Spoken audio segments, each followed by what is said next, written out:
Hey, Econ kids. This is module 70, and it's actually going to be part of 71 as well.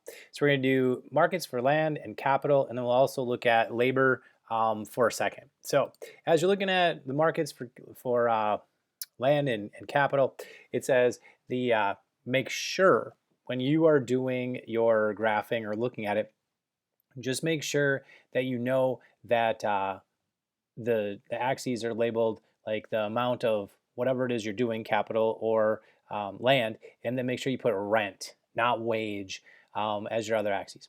So as you're looking at this one, again, we're just going to say you're going to hire your capital or your land, whatever it is, up to where the value of the marginal product, whatever you can get out of that uh, piece of land, piece of machinery, whatever it is, as long as that's equal to whatever the rent it is that you're paying, that's what you're going to want to produce.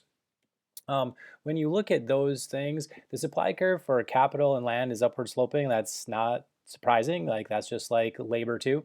But the supply of land is going to be more inelastic. There's only so much land that we have, whereas the supply of capital is going to be a little more elastic. So when you look at these supply and demand for those, they're going to look a little different. So there on the left side, you can see the demand for land, then you can see the supply for land, a little more inelastic, especially if you're looking at something, I don't know, probably like real estate on the water, something like that, or prime real estate in an area where there's a lot of factories and production and that kind of stuff, maybe a downtown area too.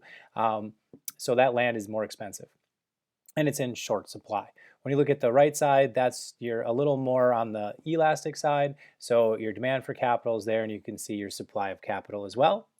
There is a marginal productivity theory, and you can look at that one, but basically all we're saying is really labor is if you have to give something more, I guess, value, if you will, labor is the one. Because lots of labor is what you have to hire. I mean, even if you look at something like school, yeah, it costs money to have the building. It costs money to have, heating and cooling and all those kinds of things. But when you really look at your staff, paying 100 staff members their salaries, their benefits, that becomes a very expensive thing.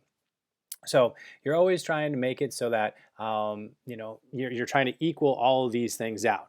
And as you look at this, the marginal product of this unit of whatever land it might be, you want that to equal the marginal product of this person, or you want this piece of capital to equal land. We are trying to make them all equal to each other. But if we had to say one's more important than the other, labor is going to be more important than capital or land. Which brings us to the market for labor. As you're looking at the market for labor, it is interesting to talk about anyway. Basically, the market for labor is how much that it would cost to hire you versus how much you would be willing to give up to go do something that's leisurely to you. So when you think about that, the benefit of 1 hour of work is the wage. The benefit of 1 hour of leisure is some sort of utility that you'd get from that leisure. So when you think about going to work, well, what's going to happen? You're going to go to work, but that means you're also going to give up this much utility in terms of leisure. And if it's, if work pays more than what you'd get out of leisure, then you're going to go to work. If leisure is more than what you pay for work, get paid for work anyway, then you're going to go to work, which sort of explains why your dad doesn't show up to your ball game, right? When you think about that, dad can't make it, mom can't make the recital, there's something going on, right? And what it is, it's work. And the thing is, it's not that your parents might not love you, it's the fact that they get paid a lot to go to the work, and you know, there's a lot of little league games to go to, and I guess that 1 hour of work given up isn't as much as that game being played. So when you think about it, that's kind of what you're measuring back and forth.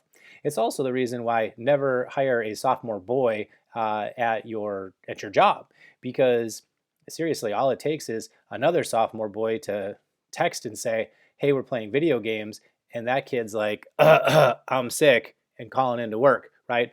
Because they're not going to get paid enough that spending time with their friends playing video games isn't worth more to them.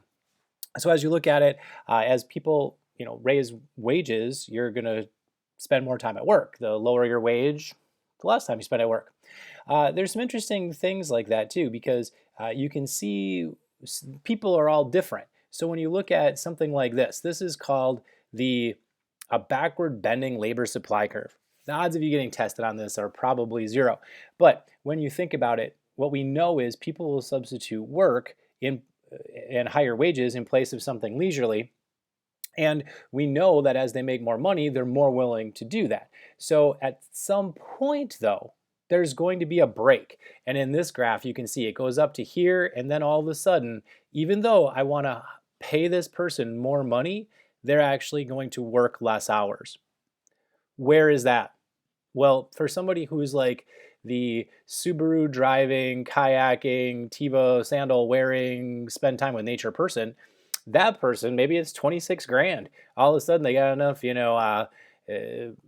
granola and they want to go spend time with nature. So they hop in the Subaru and get to the stream and go do some kayaking and take some pictures of some birds or something, right? That person here, you could try to pay that person 27 grand, but say they have to spend more time at work and they'd be like, no, I'm out. I got to go commune with nature. Like sing me some kumbaya, right? But when you see somebody who's driven for cash purposes, I mean, heck, this could happen. This could be like $250,000. Some guy out there who's just like driven. They got to get, work for every last dollar, and they're going to spend, even if they get more money, they're still not having this happen until it gets to be like a very expensive dollar amount. And then at some point they're going to say, you know what, I have to go to one of my kids' games. I don't care if you pay me $300,000. I'm still done, right? So this break happens in different places, but we know that as we pay people more money, they're going to spend more hours at work. It's just the nature of the beast. So as you look at it, it's not bad if you're one of those people who's like, hey, I don't need to make that much money. It's not bad if you're one of those people who needs to make a ton of money. It's just different for everybody, and people we know will substitute that in.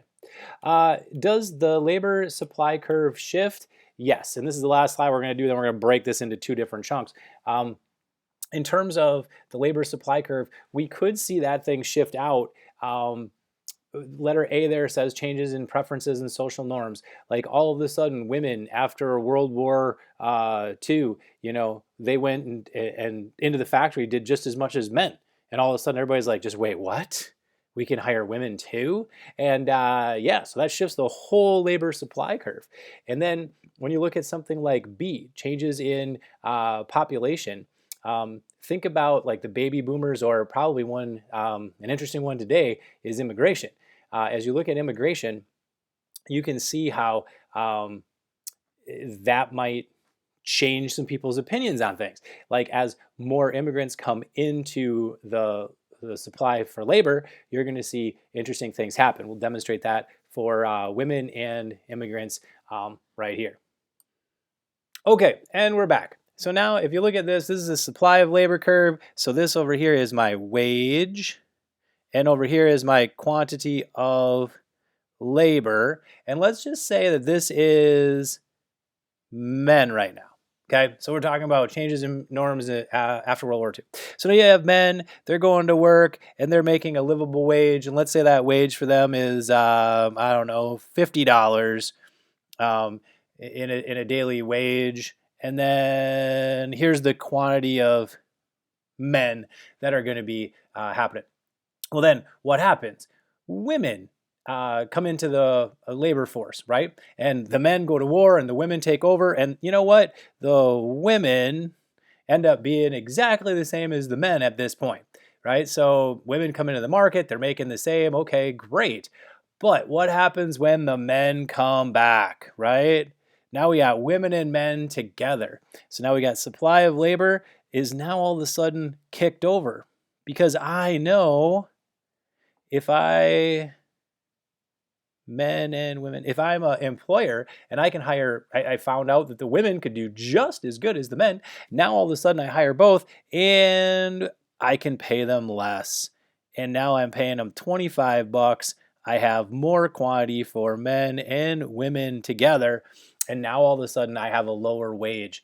And this is going to drive all of the men crazy because now they used to be able to support their family with this sort of livable wage, and now they can't because the wage is down here. And then, of course, there's going to be a bunch of men who won't be able to work for $25 per day or whatever it would be, and then they're going to go find themselves doing other things, like maybe they're going to say they're going to the taverns, and then they're talking to other men about why are these women in the workforce, and this sometimes can lead to animosity.